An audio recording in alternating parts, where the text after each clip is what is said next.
dit is einde van die jaar, maar alles rondom ons klink dieselfde.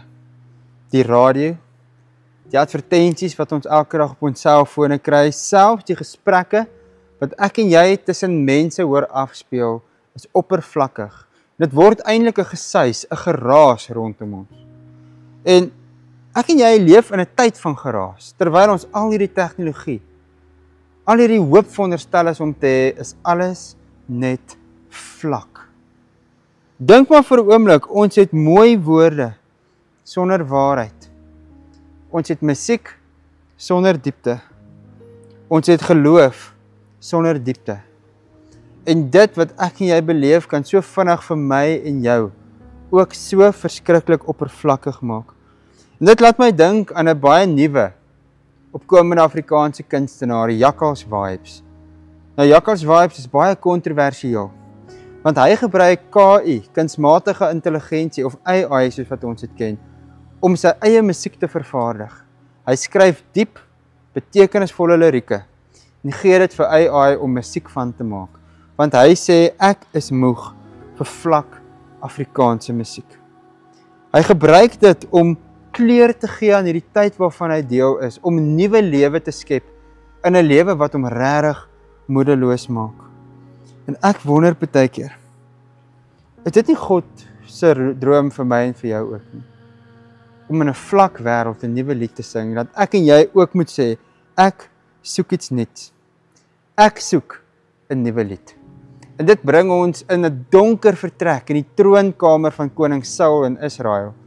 En jy kan dit gaan lees in 1 Samuel 16.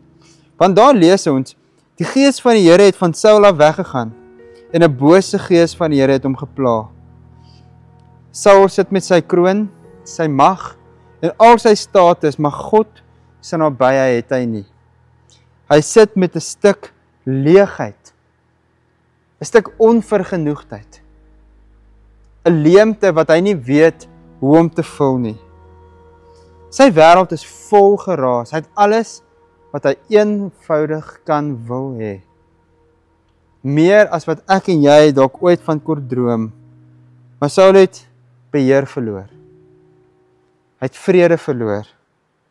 Hy het diepte verloor en hy het belangrik, God se nabyheid in sy lewe totaal en al verloor. En dan sê sy dienaars, kan ons nie iemand laat kom om te kom mooi musiek maak, sodat jy kan beter voel nie, koning Saul?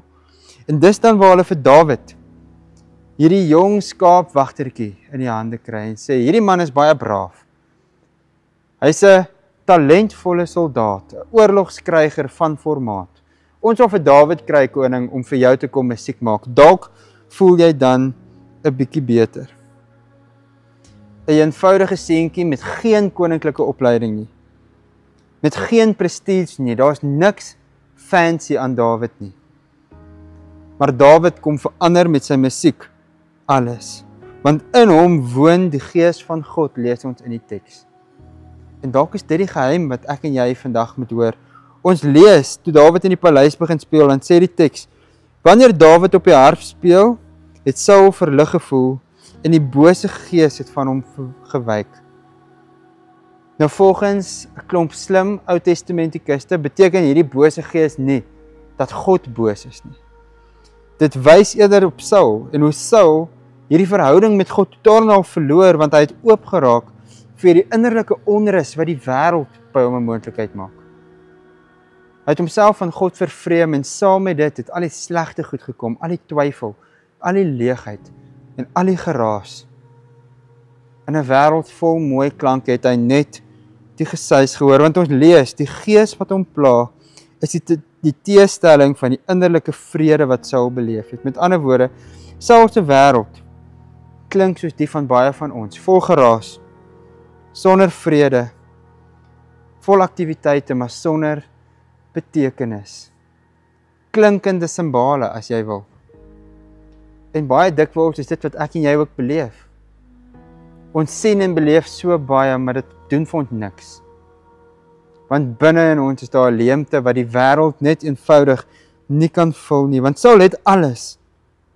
Mag, posisie en mense, maar sy lewe is eenvoudig leeg. dit is die klank wat net mooi note van Dawid se klavier of sy lier kan fix. En dis dalk iets wat ek en jy vandag moet hoor as God vir ons sê ons moet 'n nuwe lied in 'n leë wêreld sing, want dan kom Dawid in. Hy bring nie net musiek nie, hy bring 'n stukkie van God se teenwoordigheid saam met hom, want ons lees as die ou kerkvader skryf, die effek van Dawid se spel was nie net natuurlik of note nie. Daar was iets geestelik daarin. Iets verdiepend, iets waardevol en iets eg. Die Gees van God het deur sy musiek gewerk om vir Saul tot rus te bring. En ons weet dit bly net 'n rukkie, maar dis die krag van Dawid se teenwoordigheid hier in hierdie donker raadkamer van die koning. En dan lees ons dat Dawid meer bring as net 'n harp of 'n instrument. Dawid bring God se Gees hier na die koning toe. Sy lied is nie net note nie. Sy lied is 'n gebed tot eer van die Here. En so verander hierdie onrustige hart van Saul na iets stils. Iets wat vrede kan beleef. Iets wat moois in hierdie stikkende wêreld kan raak sien. En dis dalk wat die nuwe lied se krag is, die nuwe lied wat ek en jy ook moet sing in hierdie wêreld van ons, is dat terwyl ander net geraas maak, bring ons nie net nog 'n genre, nog nuwe musiek nie, maar God se teenwoordigheid. Ons wys vir mense waar ons dit elke dag beleef in ons lied van egtheid en van vrede en van diepte. Want wanneer Saul beheer verloor, bring Dawid vrede. Bring Dawid 'n stukkie konkreetheid in 'n wêreld en 'n koning wat uitmekaar val. En dis iets wat ek en jy moet weet, want kyk vir 'n oomblik om jou rond. My en jou wêreld is propvol Sauls. Propvol mense wat ongelooflike harde geluide maak, maar aan die binnekant dol leeg is. Wat binnekant skree, en ek en jy kan met ons musiek, ons media, selfs ons godsdiens, oorweldig wees met geraas. Selfs dit wat ek en jy glo, kan op 'n stadium net geraas word, wat nie meer vir my en jou vrede gee nie. Mooi, selfs professioneel, maar dol leeg. En dis dalk een van die krisisse van my en jou tyd. Want dan kom God se Gees, net soos in Saul se tyd, en deur iets eenvoudig soos die lied van 'n harp, bring God weer sy teenwoordigheid hier in die middel van die storie en alles lyk beter. En in Psalm 40 lees ons die volgende: Hy het my op 'n rots laat staan, my voete vas laat staan. Hy het 'n nuwe lied in my mond gegee, 'n loflied tot eer van God. En hierdie nuwe lied begin nie by my en jou gawes nie. Dit gaan nie oor hoe mooi ons die harp kan speel of hoe mooi ons kan sing, selfs wat so mooi lirieke ons kan uitdink soos Jakkals Vibe nie. Dit begin by gesprekke, gesprekke tussen my en jou, tussen my en die Here, en tussen die Here en my. Dis wanneer daar diepte in hierdie wêreld van ons kom, dis wanneer dit skielik 'n ander kleur kry. En Jesus vat dit self nog verder as ons in die Nuwe Testament lees, as Jesus by die put met die Samaritaanse vrou praat. En hy ken hierdie vrou binne en buite. Hy weet waar sy is, hy weet waar sy vandaan kom, en hy besef hierdie vrou se lewe is leeg. En hy sê dan vir haar, die uur kom, ja dit is nou, wanneer die ware aanbidders, die Gees of die Vader, in gees en waarheid sal aanbid. Want dit is die soort aanbidders wat die Vader soek.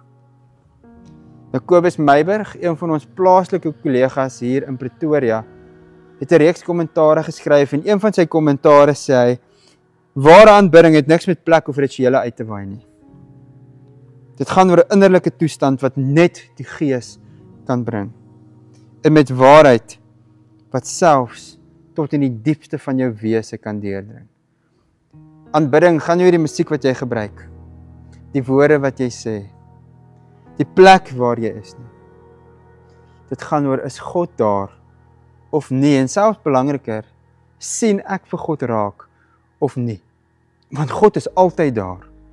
God was daar in die troonkamer, maar Saul was so besig met sy eie wêreld, dat Dawid weer die Here vir Saul moes duidelik maak.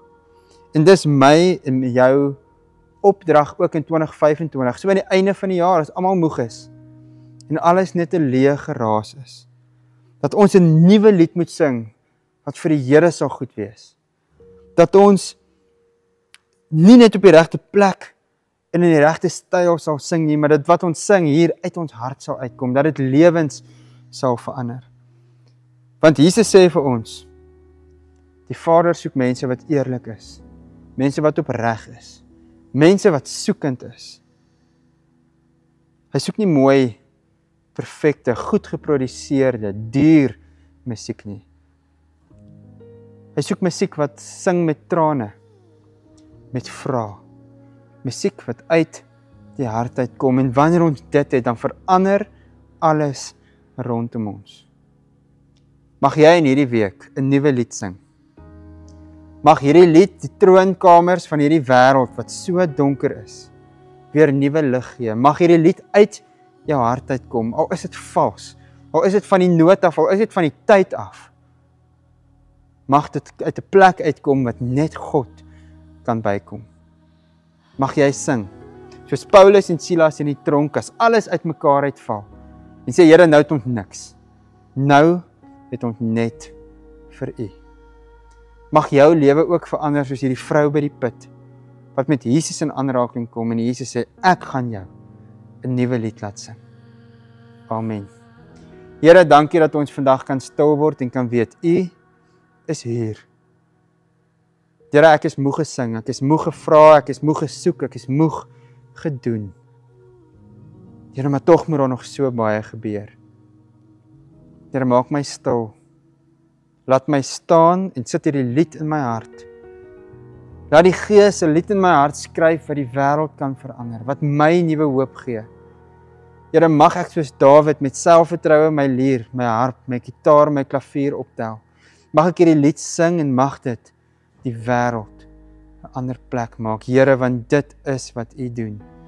Daar waar U is, verander alles. Here, en U is oral. Amen.